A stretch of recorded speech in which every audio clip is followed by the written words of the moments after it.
do that. And they were talking about that. And so that, so they were even taking calls from overseas. So they do some really incredible work there on the 988 side and the contact center side. So that historically has been what VHR is known as is the crisis line.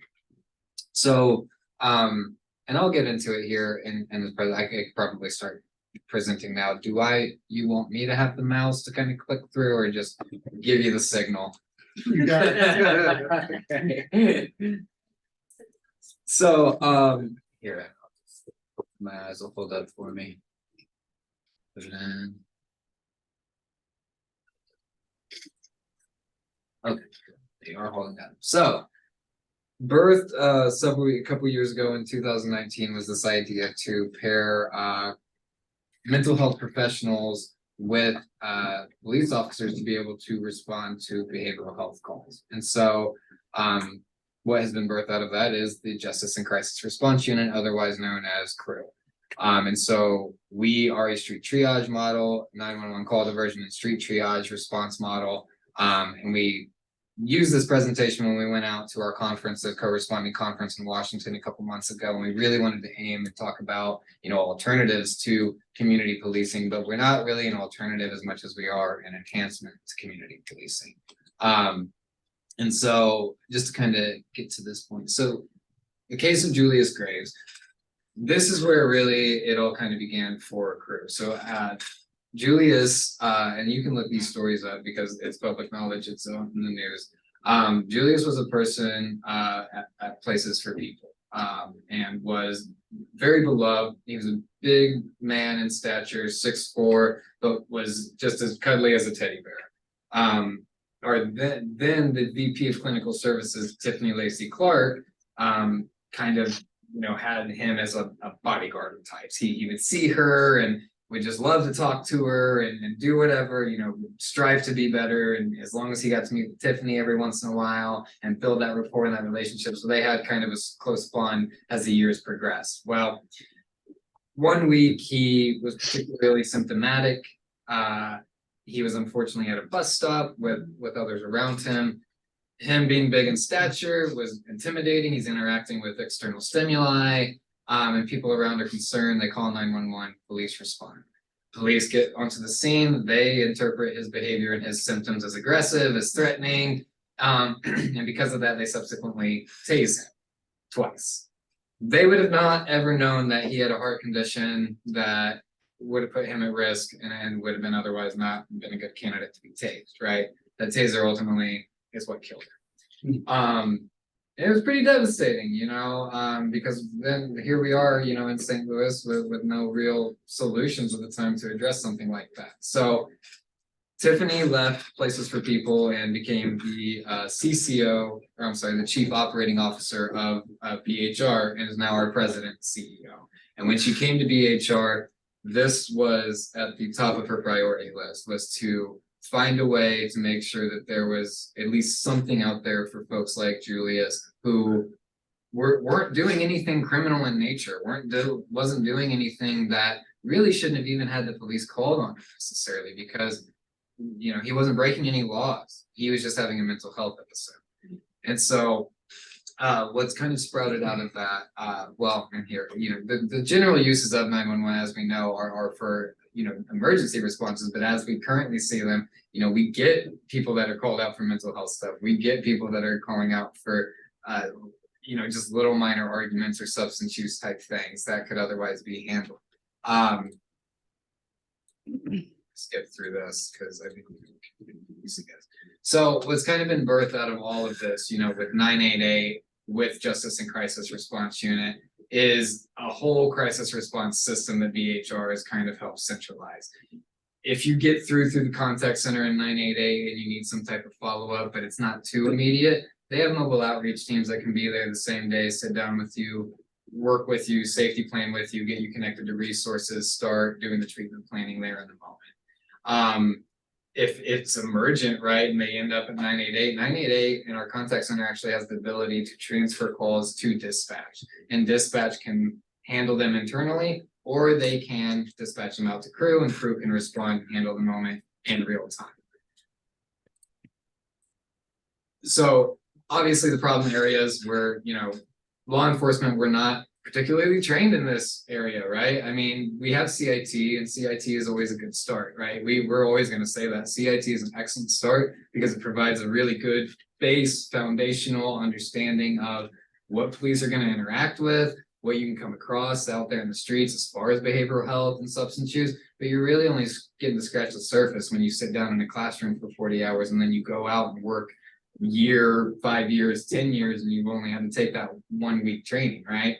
The other part of that is to reduce jails, right? We know that the St. Louis County Jail, St. Louis City Jail, they stay full. We know historically MSI, luckily it's not housing anyone now, but it's had its issues in the area.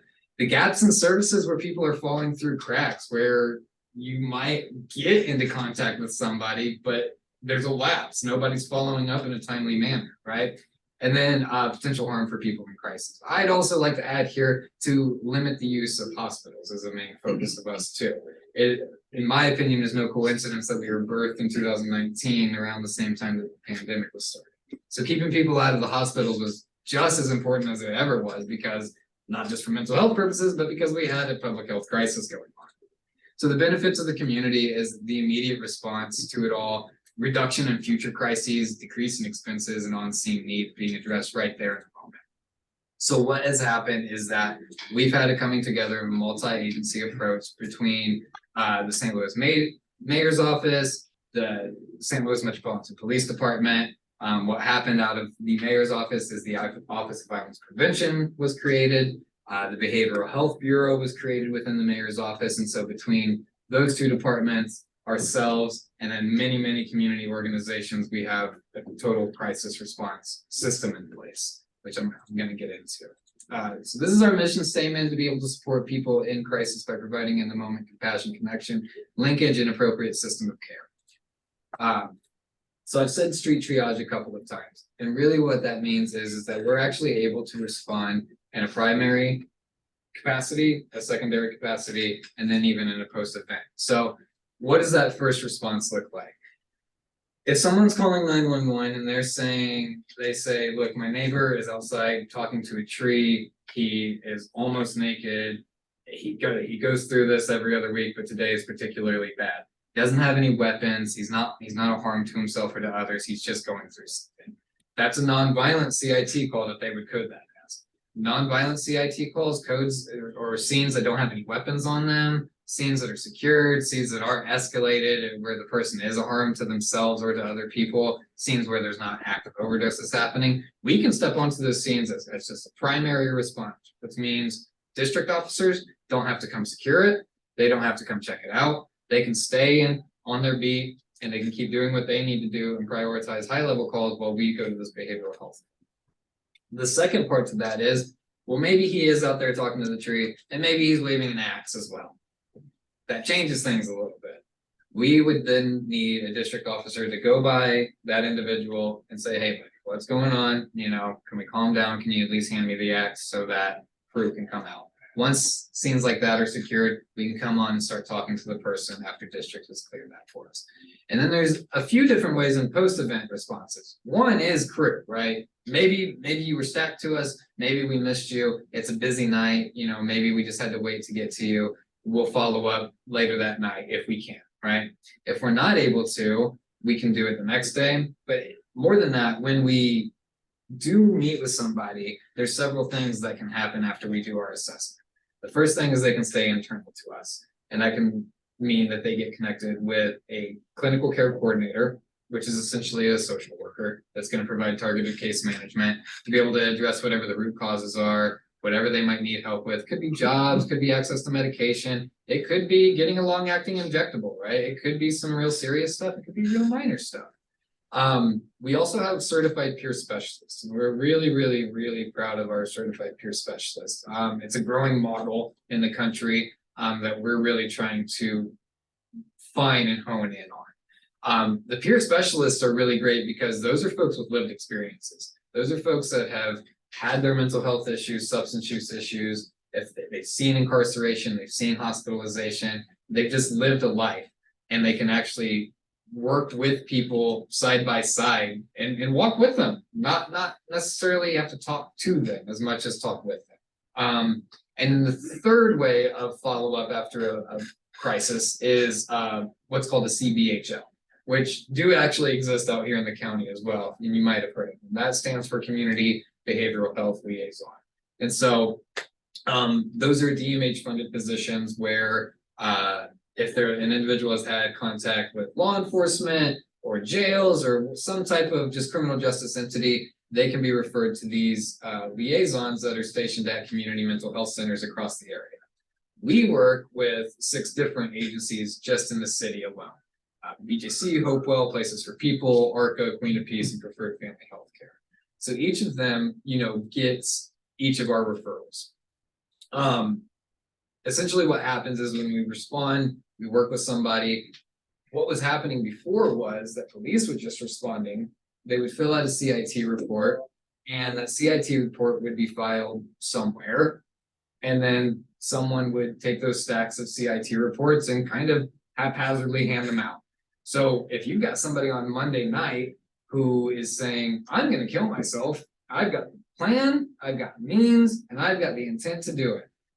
And police filed a report on it. Maybe they were lucky and took them to the hospital to get something, but maybe the hospital discharged them the next day because there wasn't anything there. Well, they got to wait till next Monday to even get a social worker to follow up. What we did is we X that right out. We have a portal system that exists now where we have clinicians out right now where you can finish an assessment at 6:48, that CBHL will get it at 6:49 and can read that report right in the moment. And if it's, let's say it's someone they've been looking for 3, 4, 5, 6 months, and they get that report right now and they see that they're on the corner of Tucker and Market, I've been looking for that person forever. I'm going to put myself on, I'm going to go meet them right there because I know that they're in a crisis right now and they need that connection right there. That's kind of the gap that we're able to fill because of the things that we do. So I kind of talked about this, how we can respond. We're citywide, so we do have clinicians that are stationed at each patrol, north, south, and central, 7 days a week, 16 hours a day. The model is to be 24/7 eventually, because that's what BHR is. There's just bureaucracy to get through with those types of things, but we have no doubts that we will be 24/7 in a matter of time. Kind of talked about what scenes we can and can't go on. Kind of talking on this is our staffing structure. So we do have 16 mental health professionals scattered throughout the crisis response unit.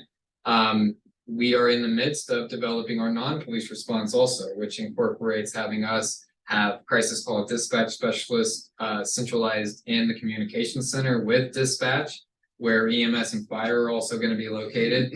What's going to be cool about that is that when somebody calls into 911, there's other layers where we can start trying to attack, right? We can handle that call right there over dispatch and maybe just de-escalate it over the phone and either submit for follow-up or no follow-up. But either way, it was handled over the phone.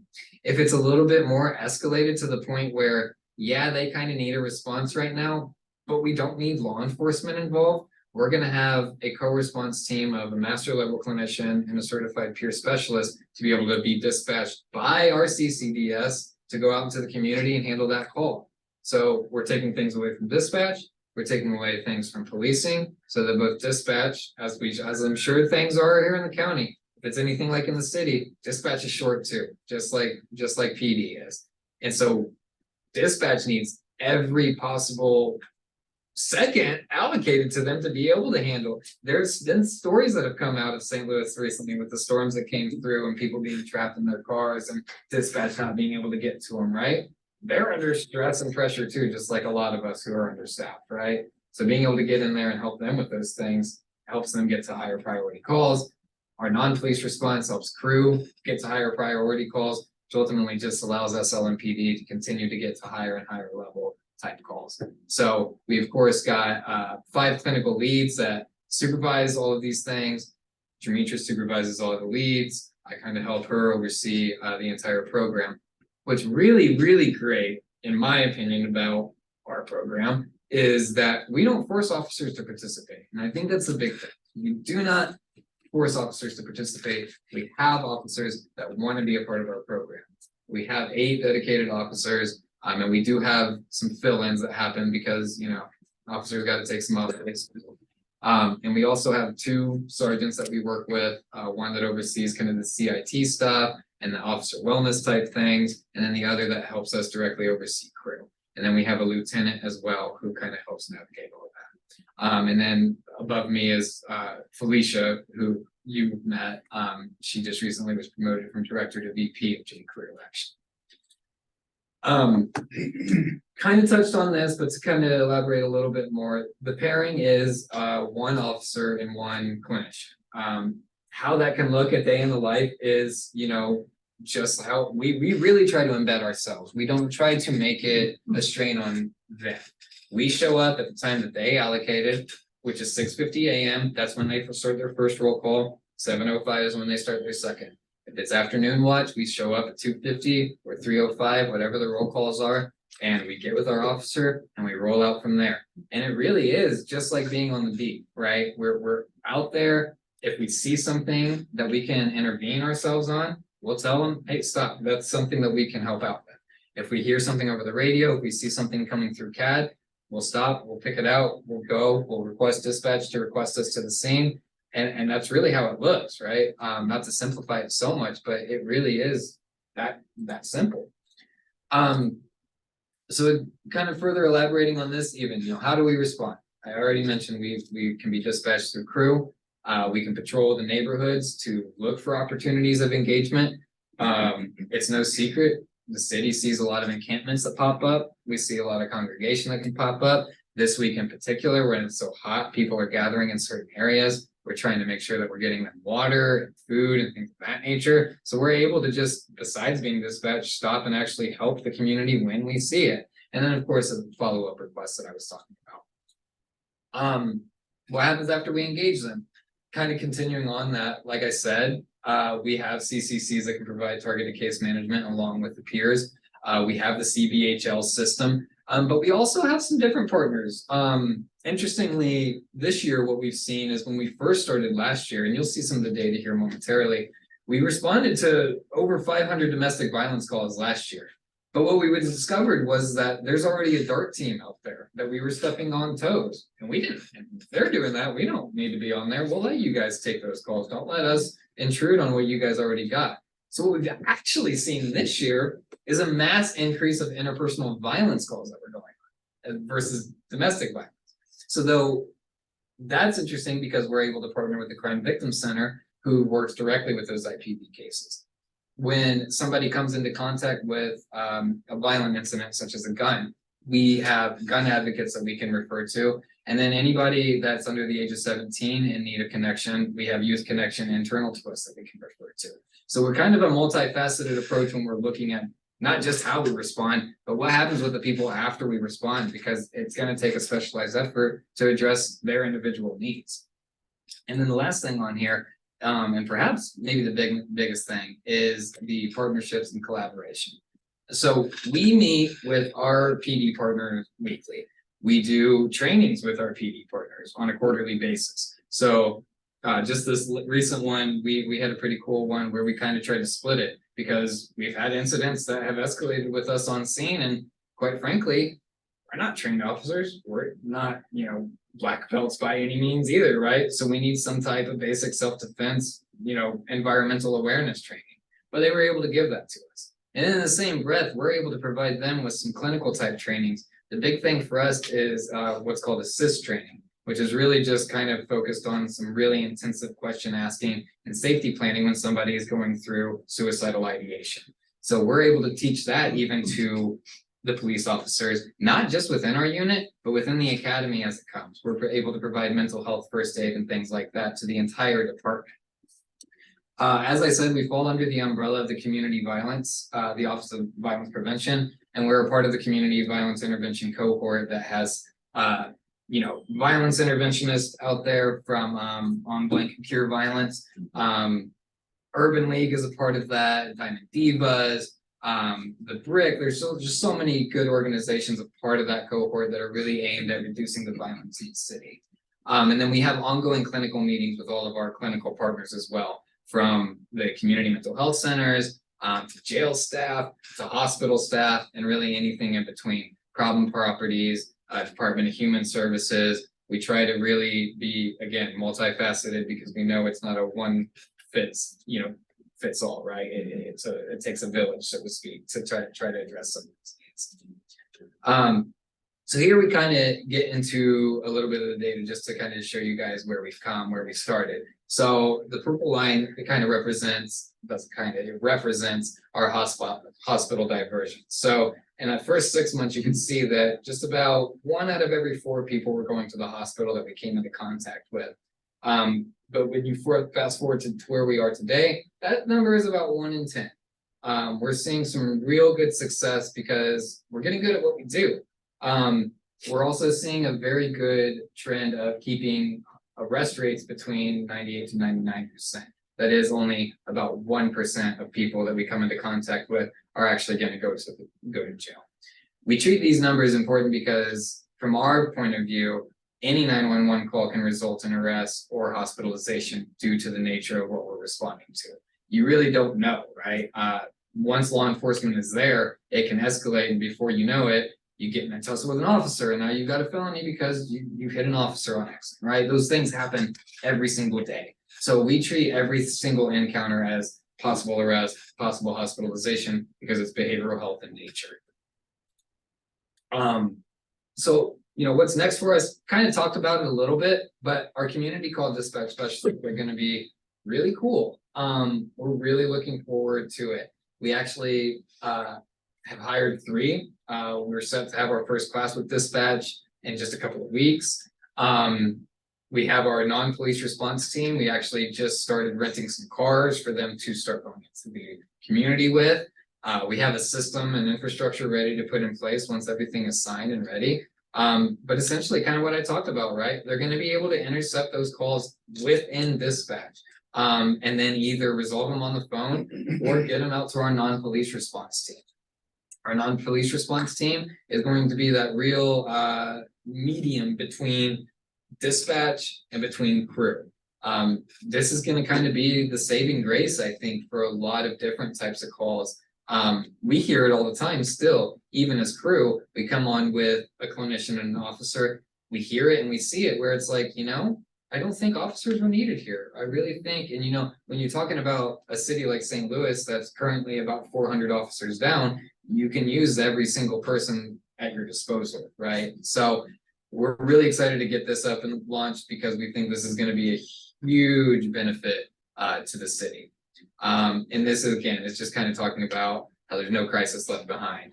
From the moment that somebody can call 911 or 988, there's somebody dedicated, ready to listen to them, whether that is on the clinical side or on the dispatch side. If dispatch can't do it, then they can dispatch us and we'll do it, right? Even all the way to that follow-up side, we're really trying to just make sure that everybody has somebody that they can talk to and lean on in a moment of crisis, right? So I know that was a lot of information, and I am positive that I've missed something. So if you all have any questions or would like to let me or want me to elaborate on anything, please, by all means, ask questions. I have one. Yeah. So there's this network all across Missouri and across the country that serves those 988 calls. Mm-hmm. I think St. Louis City is a very different community than Webster Groves. Are there other groups like BHR serving in more like suburban and rural communities? And do you know what that looks like when they're providing services? In regards to us, I'm not sure. I know that there are other response units around the country. They tend to focus out of urban areas. Now, I know there is Rosecrest. Is that their name? Rosecrest or Rosewood up in Chicago and Rockford. People that we've met about the peers. I'm not sure. There are some, right? There are some co-response units that will exist within the city and then kind of to the exterior of the suburban areas.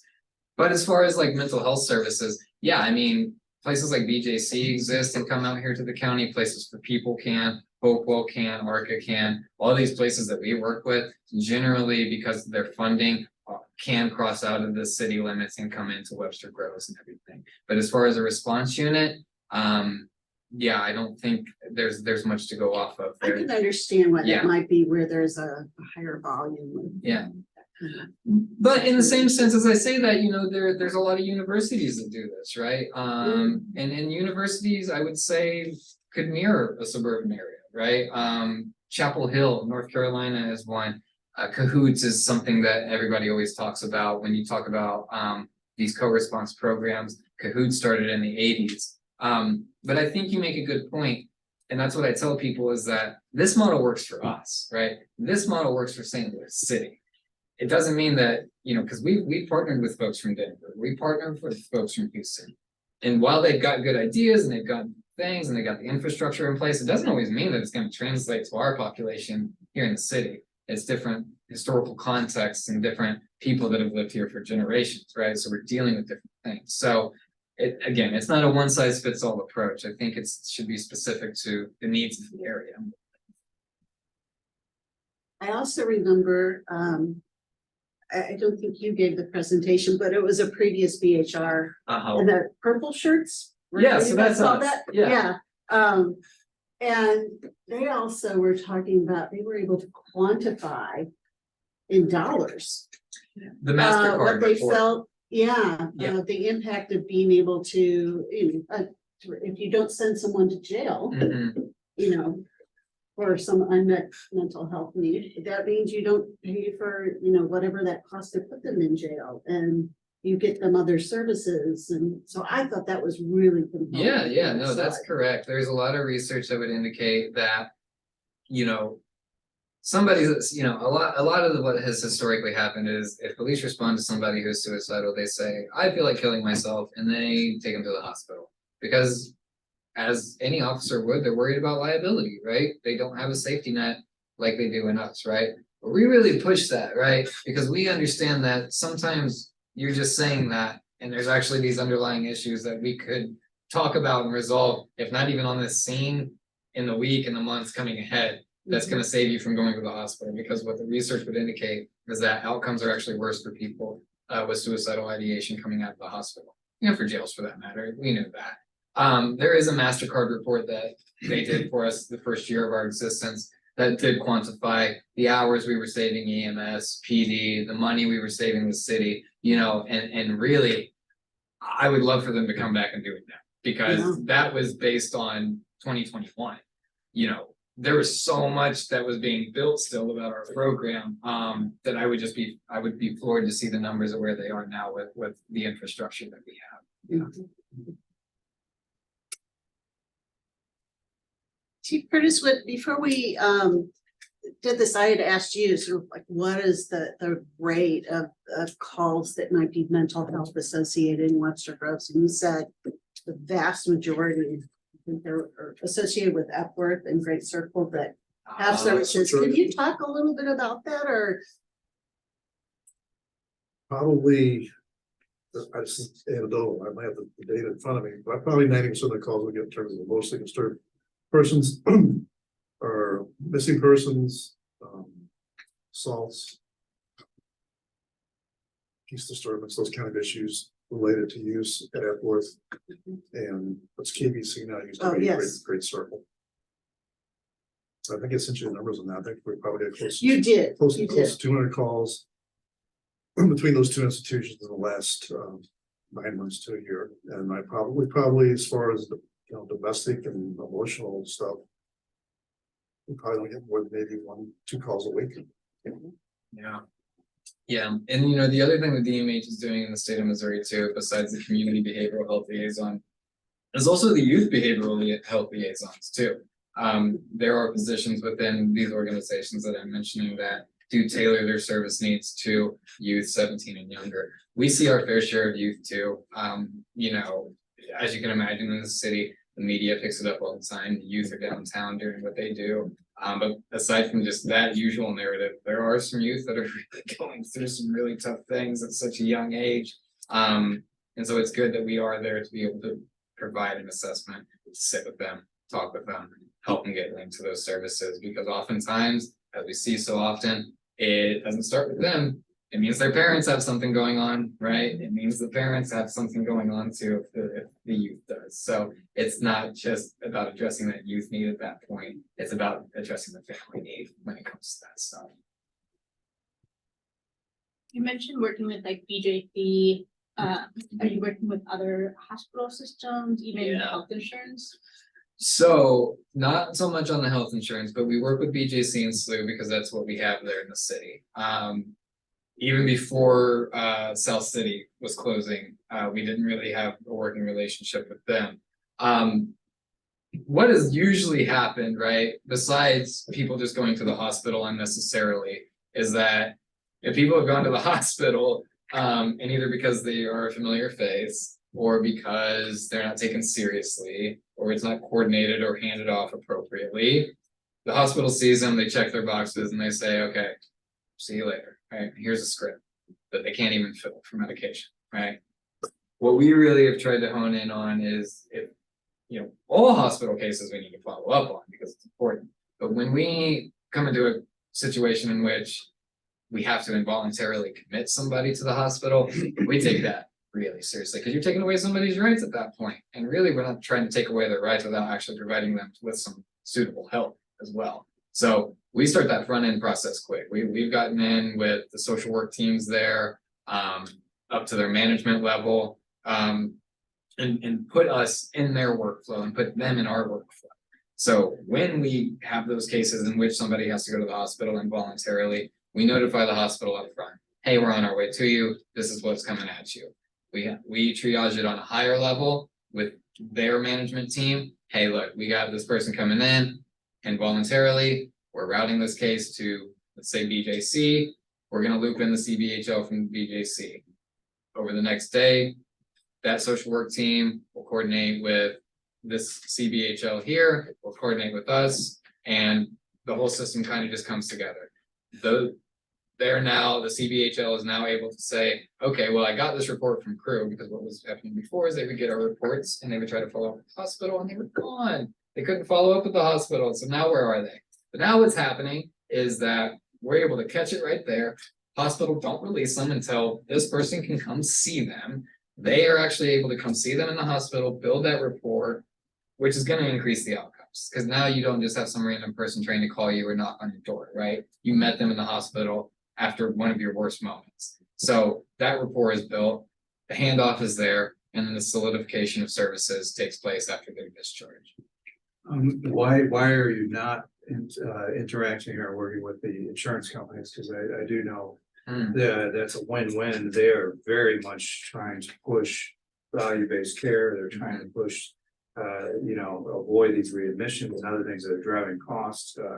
That's an opportunity for shared savings, funding for you, shared savings for them, and better healthcare for all. Yeah. Let alone safety. So I just wonder, is there a limitation there that's specific to them, or has that been explored? Because I do know, for example, St. Louis University Hospital System, others, they're all looking at, changing models right now. Yeah. And now is the irons, fit to be struck. Yeah, very yeah. hard. So I hope you go after it aggressively. There's plenty of funding. And as part of that too, what are those limitations besides that? Is it funding? Is it staffing? Because I imagine both. Sure. Yeah. Yeah, as you big get time. capacity. Because as a primary care, I'm struggling to get anybody, any kind of plugged in Mhm. to any behavioral Yeah. services, and all my services are kind of fading away through my career. The psychiatrists are all going to high-end fee-for-service only, and so we just don't have access to begin with. And I imagine the need's gonna be driven up, and that's why it's gotta be, I hope, look at all sources such as insurance. Yeah, because it's a good point, because, we see it all the time. When hospitals discharge people with or without medication, 9 times out of 10, if they get discharged with medication, it's because they had Medicaid. They didn't get discharged with medications because they didn't have Medicaid. To that point, yeah, our care coordinators and our peers and even the CBHLs, if what they need help with is applying and getting on insurance, that's what the follow-up and care coordination team will do. But that's a process in itself, right? Because then you're applying for Medicaid, and if you don't know, when you apply for Medicaid, you have to apply for disability, even if you know you don't qualify for it, and then you gotta wait. And when you think about it, right, when we're dealing with underprivileged communities already that are already have to be on insurance like Medicaid. You're dealing with folks that are also transient a lot of the time. You're dealing with folks that already are low income and maybe can't pay their phone bills all the time. And so even that coordination piece where you could miss key appointments to get insurance come up. So yeah, and I know within a lot of these organizations, there is funding that's happening. They're called SOAR specialists. I cannot for the life of me think what SOAR stands for, but it's essentially benefits specialist that helps people navigate applying for Medicaid, applying for their disability. But again, right, you got to get your ID, you got to have your birth certificate, you got to have some forms of residency, right? So you run into a lot of barriers in there. So when we talk about insurance, it's like, okay, let's attack the insurance. But as you start attacking it, you realize, oh, well, they need their IDs, they need stable housing, they actually need medication to be able to participate in that. I also got to get on the phone. There's just all sorts of things that come with that. But yeah, to your point, very important. And a lot of follow-up work does take care of that, at least for a Medicaid portion.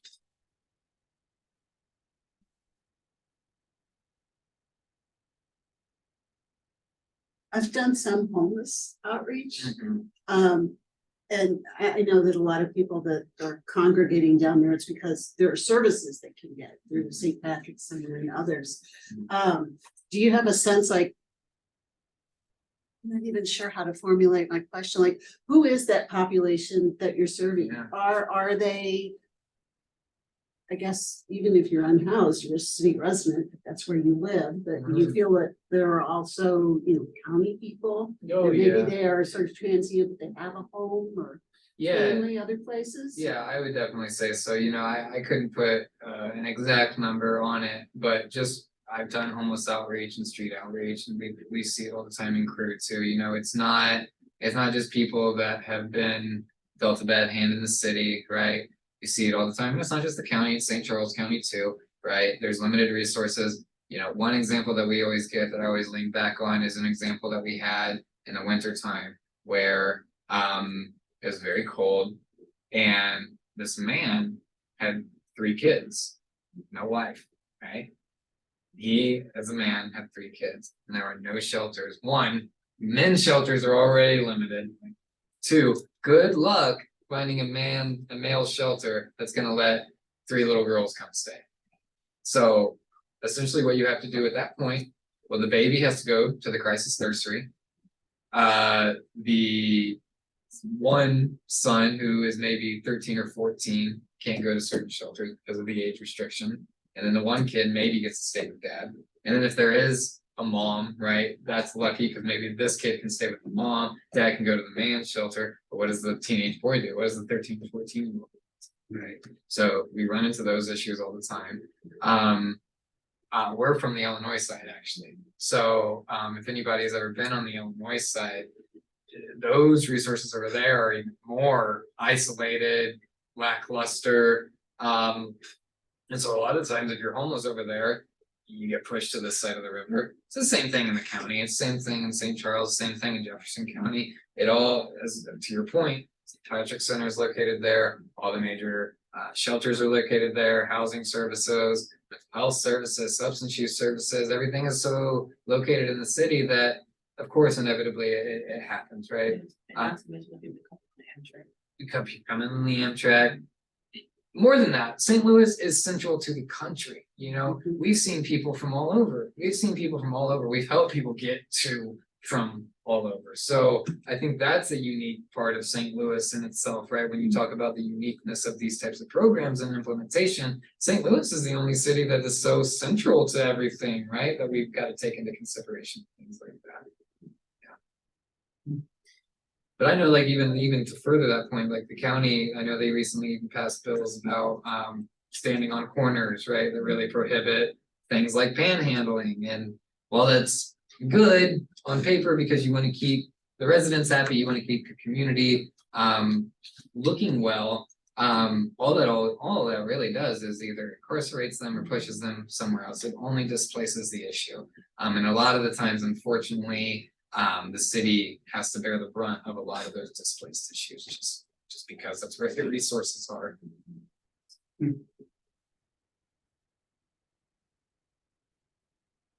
Fascinating stuff. Thanks for- Yeah, yeah. thanks for coming and presenting. So can I ask, are you all planning like on? Well, I guess my general question is why are we here today? You know, what are you all trying to do? Well, I would say that I was interested in learning more and understanding, and I see, you know, the bigger St. Louis community and how it's all sort of interconnected. And so although we're here in Webster Groves, I'm sure that we're impacted in some right ways by what's happening in St. Charles County or Jefferson County or down in the city. And, you know, vice versa, as you say, some of our problems may be displaced in the city. And I was just really struck by the presentation I had seen before, and I wondered, you know, how does that relate to what we see in our community? Yeah, yeah, and you know, again, back to it's got to fit for your community. Maybe if you were all to think about doing something like this for your community, maybe it's not a large scale thing like we have, right? Please know that there are tons of co-response programs out there that do so much different things than what we do. We were able to go out to a co-response conference out in Washington State this summer. And I mean, you got folks that are writing with PD, of course, but writing with fire, writing with EMS, just writing individually, writing 7 days a week, writing 5 days a week, writing 3 days a week for 12 hours, right? I think you tailor it, right? Like, I think you see what the need is in your community and you just kind of start feeling it out on how you address it. Because again, it's not a one size fits all. It's got to be tailored to your community. What struck me when Chief Curtis, I didn't know that there were so many calls from Great Circle and it's not Great Circle,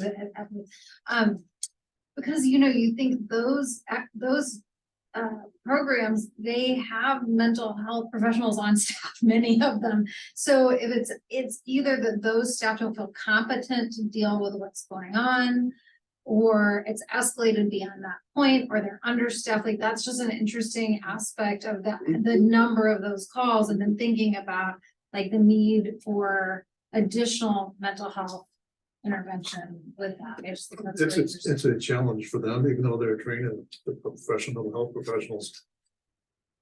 They're really troubled kids. I mean, there's no place else for them to go.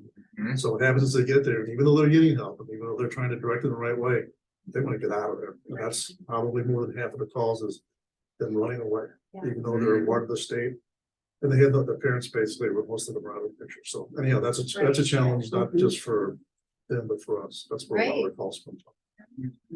Yeah. We see a lot of the runaways. We see a lot of the folks from Epworth, right? You know, I mean, we see about 500 to 700. We service about 500 to 700 calls a month. So we see pretty much everything. So I could imagine with having the community here and dealing with Epworth, that's a specific focus, right? That would have to be a specific focus for you all. So yeah.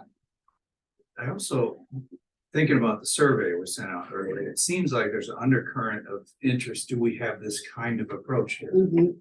And it seems like that's been part of a broader discussion, you know, across the whole country. That I felt was underneath some of the survey questions and concerns and Yeah. long paragraphs. And I think that's part of the interest I have for it too, is to be able to say, yeah, we're at least learning from your experience and maybe integrating some of those lessons in our own specific way here, and that we continue to talk and learn together.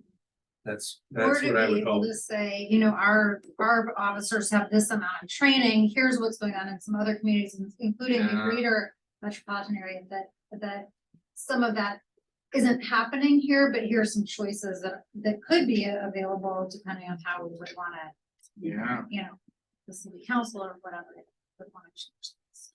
I think the big challenge with that is funding and staffing. Yeah.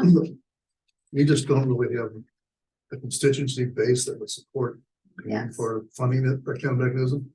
But what I would say, and this is not, it's like a lot of other things. If there was more of a countywide approach where we had satellite offices here at different locations where they could respond in a timely manner. That's the kind of thing that would come out of that. Right. Work. So again, that would be my interest. I'm getting close to the end of the road, so I don't know how much I can promote that. But that's, I mean, that's, I think something that's would be a good thing for the county and communities to work on for the future. Like that 911 center, integrating it there, and the county one way visit. Yeah, the county is doing their own thing, so their credit, you know, in Missouri for that matter, the CIT database that they're putting together is gonna be the first in the country to where officers are able to enter CIT reports and they're gonna be able to be seen by jail staff or eventually by CBHLs that they work with and kind of a lesser co-response capacity than what we do. You know, it's entirely possible that we end up out in the county. These things get talked about plenty. You know, you all are not the first and won't be the last folks that we meet with outside of the city. And I think it just speaks to the need is out here. It's just about how do we get it out here? Because we always say we'll go wherever, you know, we're looking at the Illinois side too, right? Quite frankly, because to your point, it's more of a regional approach. Is things that are happening in St. Charles County affect Jefferson County, affect Madison County, affect Webster Grove, right? So, yeah, I think to your point, sir, that it definitely has to be get the munis together. There's 135,000 of them here. And so trying to get them all to work together can be a bit of a. Or even our close municipalities, Rock Hill, Shrewsbury, Maplewood, you know, the ones that is in our close vicinity. And even if you just look at the boundaries for the school district, you know, that's a wide net as well. And with municipalities sharing in the cost and the resources and things of that nature, they might be able to get something on. Even if we were talking about youth, you know, this is just me snowballing with you all. If you're talking about just specifically youth and you're talking about the schools, maybe it's a school resource officer pairing with clinician that's able to be around the area also for situations when Epworth arises, right? So again, I think it's really just about what you all need from it, right? Not what St. Louis City is doing with what they're doing. What does Webster Groves need and how can you all? I think that's. I know we have some of our officers on Zoom call. I don't want to call them out, but if you have any questions or comments. No, they're hiding. Other there, I just asked them to participate Yeah. in the event that you all have questions again about the wellness programs and resources and things, so that they can Oh, kind okay, of help with that if we got into that area. So that's great. that's why Yeah. they're there. Yeah, I did. I asked about the CIT training and you just said everybody does it. And We don't do just the 40 hours. Right. I agree. It's still, excuse me, it's still difficult, but every officer, we try and do it at least once a year, but certainly buy-in would go back for the 8-hour refresher course, which they give each year. So most of the officers take the 40-hour class and most get the refresher within a year and sometimes with 2 years, but they do get the refresher classes. That's good. and you it's- mentioned some also do the youth CIT training specifically, or Yes, you were SROs. talking. Yeah, both of the SROs have had the UCIP. So I was, you know, that was helpful for me to know what we're already doing. I don't know, or do the officers talk about, you know, I guess what is the need from your perspective? Like, if you could have a wish list of what kind of support could you get with those kinds of calls? Obviously, it'd be ideal to have a social worker or someone, a medical professional, go on those kind of calls. The cost effectiveness, like you can't put a price on public safety. Well, unfortunately, you have to put a price on public safety. We don't get that many calls. When you get one, it would be nice to have somebody, but really, if we had, say, even we get one person sitting around there as a professional, that's basically what they'd be doing here, is that they'd be sitting, waiting for it to respond, unlike, you know, St. Louis City, so. I mean, that's a kind of difficult thing. The CIT reports. Fortunately, we have the staffing and have the resources. They don't sit there for a week. Our CIT reports get responded to. Not just at the time that it's needed. The follow-up is usually that evening, that day, or the following day. So our CIT reports are not sitting there waiting for resources. They're directed pretty quickly. That's good. Yeah, because How that's do you do that? that's a large problem that we've seen. How does that work? Where do you refer for follow-up? Well, I would say, for example, if you're talking about someone who has suicidal ideations, we do probably a better example would be because we get more of this. We've had a couple of, older adults, senior adults who are really not capable of taking care of themselves. So we respond to those calls that they don't want help. They don't want, they want to stay in the house, even though it's 150 degrees. Yeah, you know, so what we do is we try to immediately follow up with family services or try and contact somebody in the family to get out to help them. Like I said, that doesn't wait for a couple days or for a week. That happens immediately, and then the follow up with whatever agency they're trying to direct them to would occur either the same day or the following day. Your officers do that? Yes. Oh, that's good. That's good. It's such a like web of all these different agencies to even know like where to call and which ones have capacity at the time. Seems like almost overwhelming to me. I was just, I mean, there's a list of resources depending on what it is. I mean, BHR is one of them. So I mean, depending on what the issue is or what the problem is, they have a list of resources they can call. And like everything else, I mean, sometimes people just don't have the staffing, can't get to it right away. But in most instances, as I said, if the follow up with it, it's certainly immediate. And usually the follow up from the agency is pretty quick as well. Well, you do have our information, and I mean, if you ever need to bend our ear, we're always available. If you ever wanted to come down and see our location and see what we do ride-alongs for folks all the time. We're happy to do it. Because I feel like they're really good learning opportunities for folks. A lot of people haven't been on a cop car before. So you know, that can be a cool experience for some. So. I think I'm supposed to do that with everyone else first. You're always welcome to do it. I'm going to. Well, really appreciate my notes after hours, on hours for you guys, so. thank It's you. never right because we run 16 hours a day, 7 days a week. So, you know, and when you work with police and EMS and fire and hospitals, you know, when you work with people, people don't have a off time. So I think you all know that, and that's why we're here. So thanks for having us. We're happy to be here. Keep us posted because we would love to be a part of whatever you guys get going and help where needed. We're friends of people. We don't want to compete. It's about saving lives and saving people. Thanks very much for being here. Thank you. Thank you. Good luck. Good luck. Thanks for everything you all do. Thank you all. Hey, you got. Sounds good. Understand Yeah. going on, Big time. yeah. All right, well. We still don't have a quorum, but we don't really have anything to vote on. I can cover some of the things that we've been talking about previously.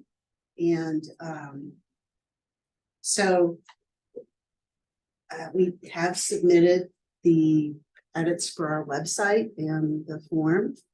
Jenny Starkey has got the edits to the webpage, but she doesn't quite have the form up yet, at least when I checked yesterday. So share as we learn more about that. Last month, we had agreed that Jill and I could work together and prepare some of these resources or learnings that we have and put them on our website. And I just didn't get to that this month. I was doing other things. Yeah, so, but we have Jill's slide deck from the school safety. And so I think we'd like to put that up. I don't know if there's maybe some context that we want to put around the BHR slide deck that we had today. There's the recording, of course, but maybe we can look back at that survey and sort of relate it back to what we've heard from the community interest in Right. what we do for mental health and how it impacts the police department.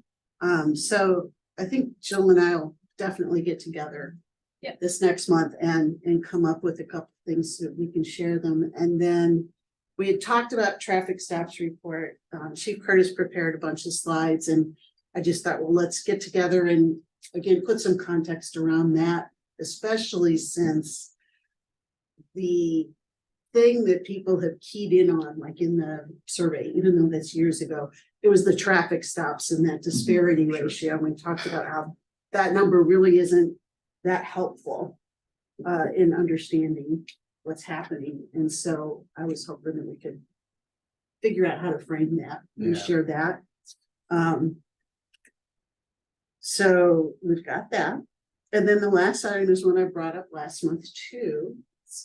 Do we want to appear at these gazebo concerts?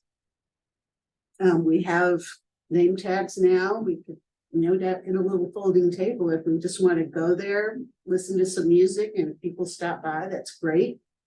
I'm willing to sign up for some.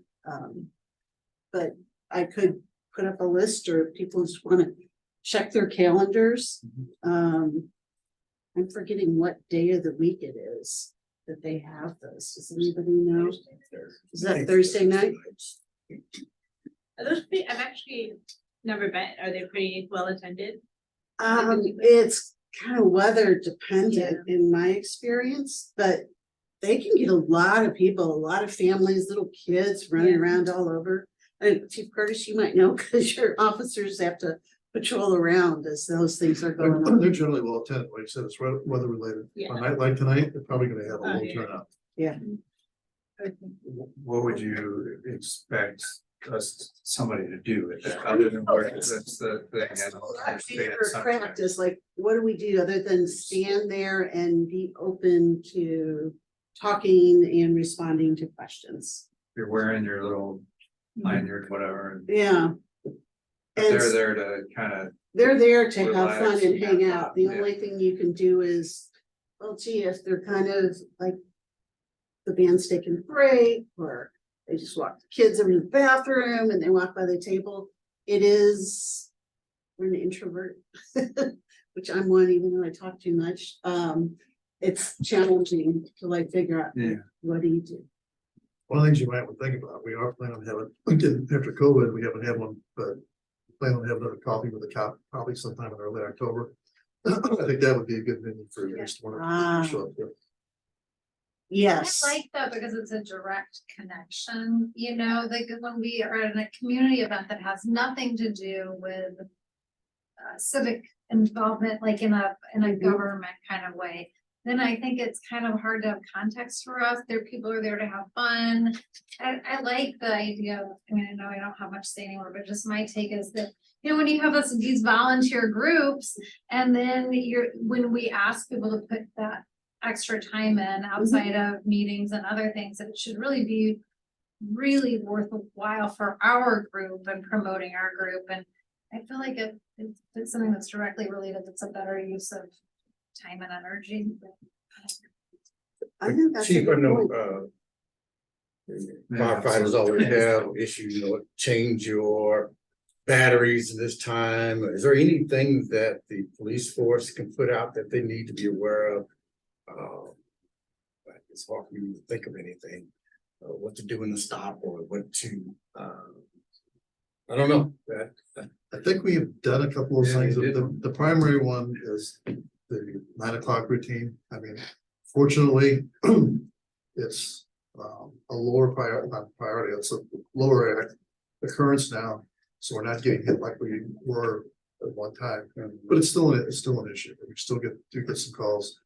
But it's important for people to recognize that this is Webster Groves and it's a safe community, but you still gotta lock your doors, you still gotta lock your cars up, and you still need to close your garage door at night, because on occasion, we do have people come in. So yeah, I guess those kind of things, getting back to the point, what will we talk about if we had a table? Mhm.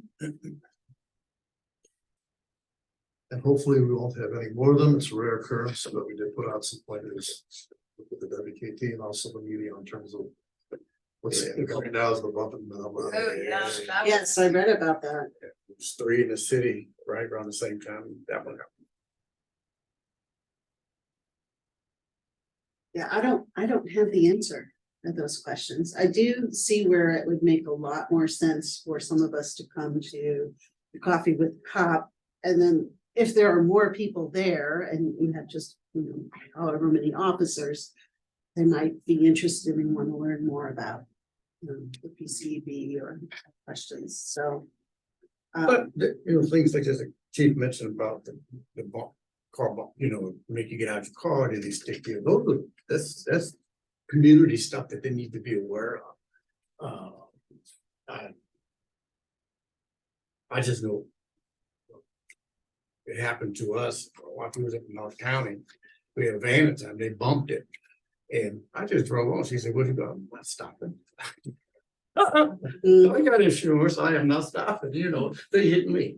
But it's those situations you have to just think, and that's the type of information we can give out to the community, be aware of it. So you mean not necessarily being at events, but kind of information to share on our website or the social media You can posts that we. Be at an event and share that information, because Okay. they're bound to be a lot of tables. I thought, when I read that article in the Webster Kirkwood Times, that would be good information to make sure high schoolers know, like, I cannot imagine being 16 years old and getting bumped and and not knowing what to do, Yeah. So that seems like good information for the high school. to have. When I would teach my daughter how to drive, he was talking about the Deer Creek parking lot. Yeah, And I know some of the Maplewood officers, I said, just pull up. And see what she do, the first thing she did, she gonna reach over here. Oh, no, you wait for instruction, and all that good stuff. Those kind of things that people need to know what to do when it takes a stop. You wait for instruction. They might want to tell your tail light is out, be careful, change it, whatever, But once they see those type of actions, you're reaching for something, you don't know what kind of response to get. So, those type of things I think we can give out. And just like the barbecue for the school district. Oh, I'm not sure. Second, either the first or second Saturday, I think it's It's just been quick, I forgot. Yeah, it's. Yeah, first or second.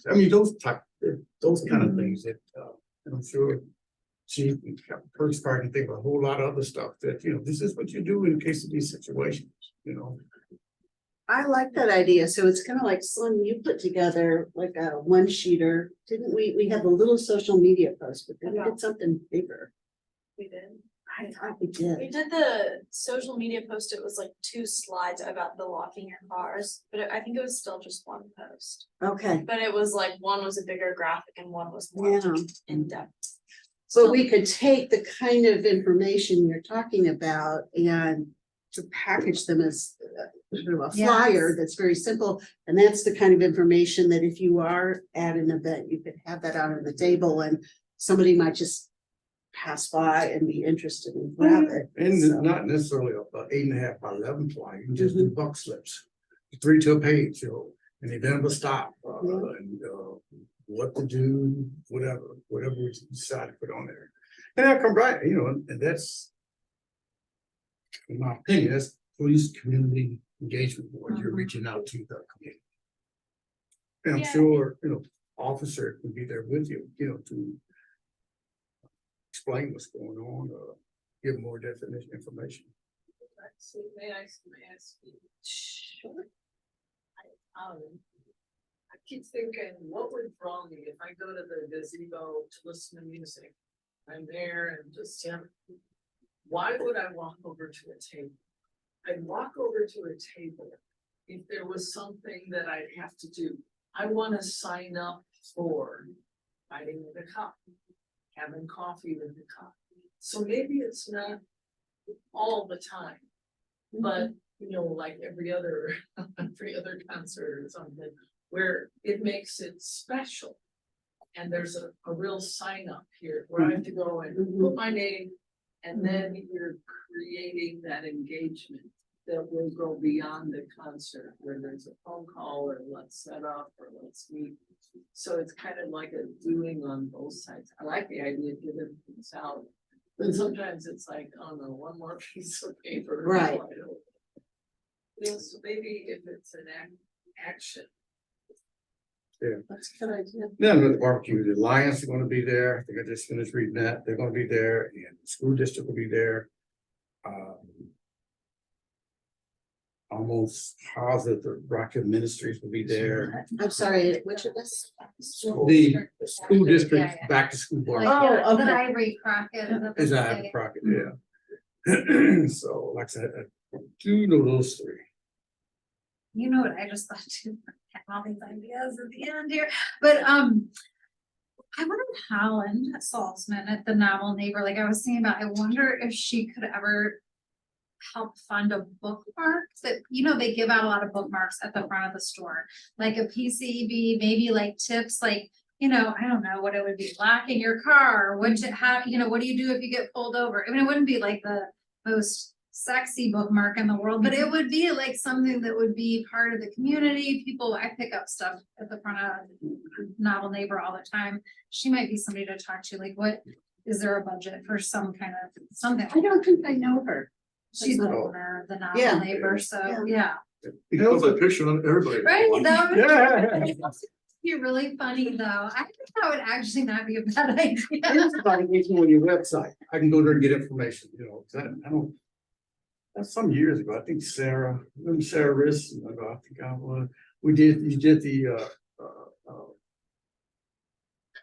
some kind of instructions on the ride along, which, Yes. yeah, it was. I can't remember exactly how you framed it. Yeah. With a- Yeah, I mean, that's something that's good, you know, and at the end, I think you got a chance to do the ride along, but there was a lot of information that was given out before the ride along that you had to know. Mhm. Yeah, just to kind of summarize what everyone said, I think we should go to events where there's some angle for us. So gazebo series, maybe not unless there's like a call to action. Something else I was thinking about, Fred Bell mentioned the Academy for Citizens Academy. And, you know, that could be Yeah, I something we guess could put out there, you know, sign up for Citizens Academy. Which side note, we should probably all do. Rush, got to go through half a while. Yeah. Before COVID hit. Yeah. Yeah. So yeah, having great. that call to action, and some relevance, I think would make the most sense for us, yeah. And before COVID, you know, my church, we did intruder training, what to do in different situations. That lasted, I think, about 2 months. You know, and they took us through different scenarios and how to do a tourniquet, I think, and all that good stuff. That's community reach now. We got a lot of churches in West Grove. So that could work out.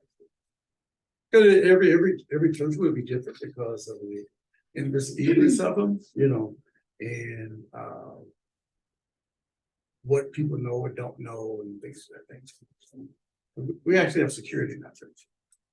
Yeah, Allison, there's actually a lot of churches that do that already. Like they're already working with the police department. The police department's already working with them doing like intruder training. Good, yeah. So, yeah, I mean, that wouldn't be like, Well, it it's not doesn't need to be like facilitated because it's already, yeah, you know what I mean? But is it for information put out there that can be there? Yeah. Mhm. Like that could be an infographic that's on, did you know, are you involved in a church, did you know this is Yeah. available? Yeah. Because not everyone is involved with the church community, but there might be other organizations that are not Yep. aware that this is something. Okay, well, so maybe we'll look into the back to school barbecue. I went to that last year. Yeah. And we were there with the officers and we'll have little name badges this time, so somebody might know, like, when they stop, why they'd wanna talk to us. So the last thing I had on my list is the next meeting, and I am not able to attend that meeting. So the question I wanted to raise to the group is, do we want to take off a month? We have been meeting every single month, or would someone else like to step up and chair that meeting? We have not set ahead any particular topics. I'd be happy to work with someone if they're interested in chairing the meeting to come up with some items. We'll have the minutes from last month that we'll need to approve. What are I'll your be in thoughts? Germany. You'll be in Germany. I- She'll be. Dinner with my cousins and grandpa that night, so I would. Katie will be gone, Trader. Might be a good time to take a break. For a Yeah. minute. Okay, that's kind of what I was thinking, is that we've been working hard. Maybe Jill and I can collaborate a little bit on some of this stuff and add it to the website, and we'll just feel like, hey, Yeah, I'll actually be in Portugal the week before. Oh, that's great. So. Yeah. So it is kind of a hectic.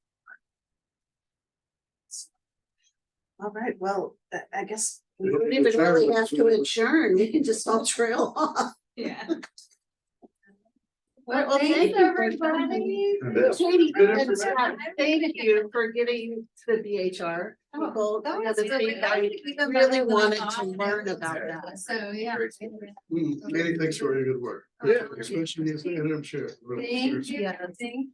Thank That's your you. insights and your intelligence. I'll be cheering on.